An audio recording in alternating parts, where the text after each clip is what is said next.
Kali ini gua akan bahas tentang 3 kunci kekayaan. Lu dengerin gua ya, dalam 1 tahun ke depan, kalau lu dengerin video gua baik-baik di sini, gua yakin hidup lu akan berubah.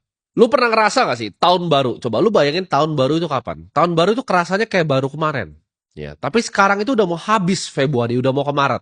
Nah, gue mau tanya di sini, di saat ini Februari udah mau habis ke Maret, apa yang lu sebenarnya udah janji ke diri lu sendiri? Gue tanya, apakah hidup lu udah ada perubahan? Apakah keluarga lu udah ada perubahan? Apakah lu udah berhasil angkat derajat keluarga lu? Atau lu masih jadi pecundang sama yang malu-maluin itu? Apa yang lu udah lakuin? Ya, nggak kerasa kan 1 tahun tuh udah berlalu, nanti 2 tahun berlalu, 3 tahun berlalu, lu 10 tahun, 20 tahun lu jadi cuma menjadi pecundang. Lu kalau cuma jadi orang yang bodoh, ya, udah bodoh, arogan dan pemalas, lu cuman malas-malesan seperti itu, akan ada orang kaya gua, ya, yang ngambilin piring nasi lu setiap hari. Lu ketika bangun mikir, ah yang mau gua kerjain hari ini gua kerjain besok aja. Akan ada orang kayak gua yang gantiin lu. Orang yang ketika dia bangun, dia udah tahu, ya, dia mau berburu nih, apa aja yang dia mau lakuin, itu pasti ngalahin orang-orang kayak lu. Nah, kunci pertama dari kekayaan tuh apa? Yang kunci pertama dari kekayaan tuh cari uang. Gue udah selalu bilang, cari uang, cari uang, cari uang. Uang itu kalian nggak bisa bikin. Ya, kita bukan bank sentral, kita bukan mafia uang. Kita nggak bisa cetak uang. Uang hanya bisa kita cari, kita ambil dari orang lain.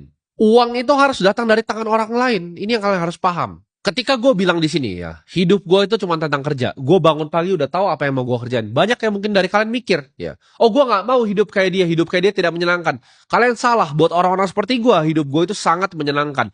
Kerja itu adalah hobi gue, ya. Hobi gue itu adalah kerja dan cari duit. Dan lu para pemalas harus mikir gimana cara bisa berkompetisi lawan orang-orang seperti gue.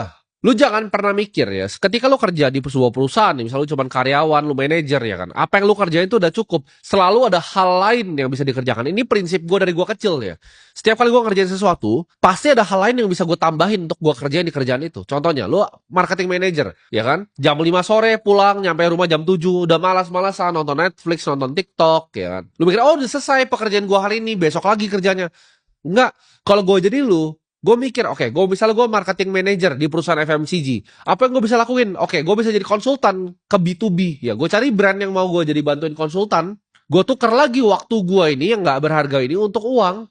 Daripada gue pakai untuk nonton TikTok, gue bikin landing page yang bagus, ya gue bikin LinkedIn yang rapi, gue tawar-tawarin, ini gue punya service nih, gue bisa B2B consulting di marketing lu, gue marketing manager misalnya di perusahaan FMCG besar, misalnya gue di Unilever gitu kan, lu punya brand kecil gue bisa bantuin, lu bisa tawarin jasa lu per jam, ya kan, misalnya 3 juta per jamnya, 2 juta per jamnya, lu tuker waktunya untuk uang, karena waktu lu nggak ada harganya anyway.